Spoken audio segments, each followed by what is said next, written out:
Good afternoon, everyone. I'd like to speak to you today about an urgent responsibility the Congress has to uphold the national security needs of the United States and, quite frankly, of our partners as well. This cannot wait. Congress needs to pass supplemental funding for Ukraine before they break for the holiday resources. As simple as that. Frankly, I think it's stunning that we've gotten to this point in the first place. While Congress and Republicans in Congress are willing to give Putin the greatest gift he could hope for and abandon our global leadership, not just Ukraine, but beyond that. We've all seen the brutality that Putin has inflicted on Ukraine, invading another country, trying to subjugate his neighbors to his iron rule, committing atrocities against Ukrainian civilians, trying to plunge them into the cold and darkness of winter by bombing their electrical grid so they don't have any heat during the winter, or electricity for that matter, kidnapping thousands of Ukrainian children from their parents and families and keeping them in Russia. Russian forces are committing war crimes. It's as simple as that. It's stunning. Who is prepared to walk away from holding Putin accountable for this behavior? Who among us is really prepared to do that? You know, for the better part of 2 years, the brave people of Ukraine have denied Russia a victory on the battlefield. They've defeated Vladimir Putin's ambition to dominate Ukraine. And the people of the United States can and should take pride. They should take pride that we've enabled Ukraine's success thanks to the steady supply of weapons and ammunition. We provided them together with our partners and our allies. I just did a meeting with the G7, which was one of the issues we discussed. All the European leaders. We are prepared to stay with us, stay with Ukraine. And our European friends are as well. Who in the United States is prepared to walk away from that? I tell you, I'm not prepared to walk away. And I don't think the American people are either. If Putin takes Ukraine, he won't stop there. It's important to see the long run here. He's going to keep going. He's made that pretty clear. If Putin attacks the NATO ally, if he keeps going, and then he attacks the NATO ally, well, we've committed as a NATO member that we defend every inch of NATO territory. Then we'll have something that we don't seek and that we don't have today. American troops fighting Russian troops. American troops fighting Russian troops if he moves into other parts of NATO. Make no mistake, today's vote's going to be long remembered, and history's going to judge harshly those who turn their back on freedom's cause. We can't let Putin win. Say it again, we can't let Putin win. It's in our overwhelming national interest and international interest of all our friends. Any disruption in our ability to supply Ukraine clearly strengthens Putin's position. We've run out of money to be able to do that in terms of authorization. Extreme Republicans are playing chicken with our national security, holding Ukraine's funding hostage to their extreme partisan border policies. Let me be clear. We need real solutions. I support real solutions at the border. I put forward a comprehensive plan the first day I came into office. I made it clear that we need Congress to make changes to fix what is a broken immigration system, because we all know it's broken. And I'm willing to do significantly more.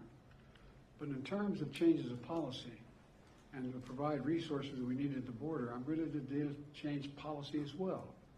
I've asked for billions of dollars for more border agents, more immigration judges, more asylum officers. Republicans have to decide if they want a political issue, if they want a solution to the border. Do they really want a solution? It cannot be sustained as it is now. We need a real solution.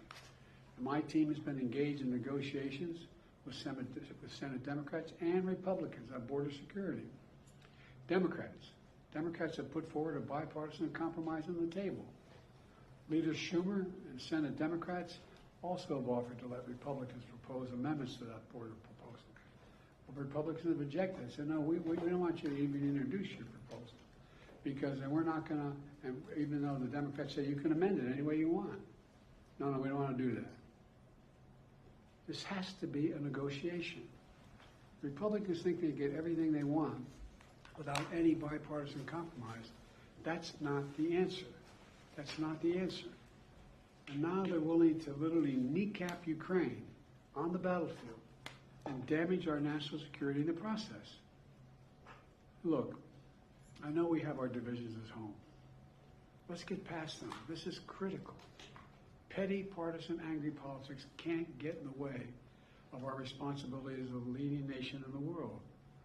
And literally, the entire world is watching. The entire world is watching. What will the United States do? And think if we don't support Ukraine, what's the rest of the world going to do? What's Japan going to do, which is supporting Ukraine now? What's going to happen in terms of the G7? What's going to happen in terms of our NATO allies? What are they going to do? We walk away now, will only embolden other would-be aggressors. So I'm calling on Congress to do something and do the right thing, to stand with the people of Ukraine, stand against the tyranny of Putin, stand for freedom, literally stand for freedom. Let's get this done. We're the reason Putin has not totally overrun Ukraine and moved beyond that. You all have heard me talk about it before. If in fact we walk away, how many of our European friends are going to continue to fund? And at what rates are they going to continue to fund it? This is too serious. Like I said, I am willing to make significant compromises on the border. We need to fix the broken border system. It is broken. And thus far, I've gotten no response. So I just, we're going to be a vote a little bit later today.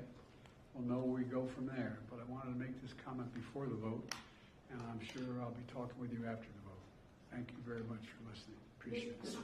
President, given the current impasse, would you be okay with Democrats willing to put more on border policy to get this current package through? Yes.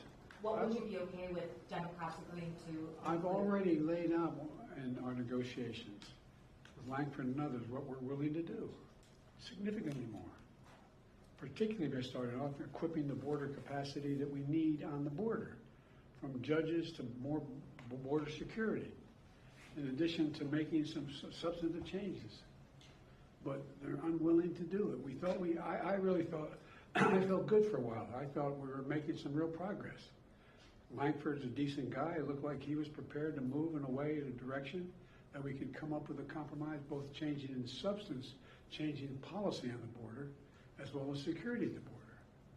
But they walked away. It's take everything we have here on their one proposal, which is extreme, or nothing. In the meantime, the nothing means we don't get any support for our friends and our innocent people of Ukraine. Anyway, I'll talk to you more after Ukraine and also China. President Biden, on Ukraine and also China, there's polling by the Associated Press that shows that almost 70% of Americans, including 40% of Democrats, believe that you acted either illegally or unethically in regards to your family's business interests. Can you explain to the Americans, amid this impeachment inquiry, why you interacted with so many of your son and brother's foreign business associates? I'm not going to comment on that. I did not, and it's just a bunch of lies. You didn't interact with many of their business associates? I did not. There's lies. Mr. President, do you think there is any Democrat who could defeat Donald Trump other than you? Probably 50 of them. You do believe that there are? I'm not the only one who read it, but I will defeat him. Who else do you think could defeat Donald Trump, Mr. President? Okay, thanks everybody. We're gonna move up.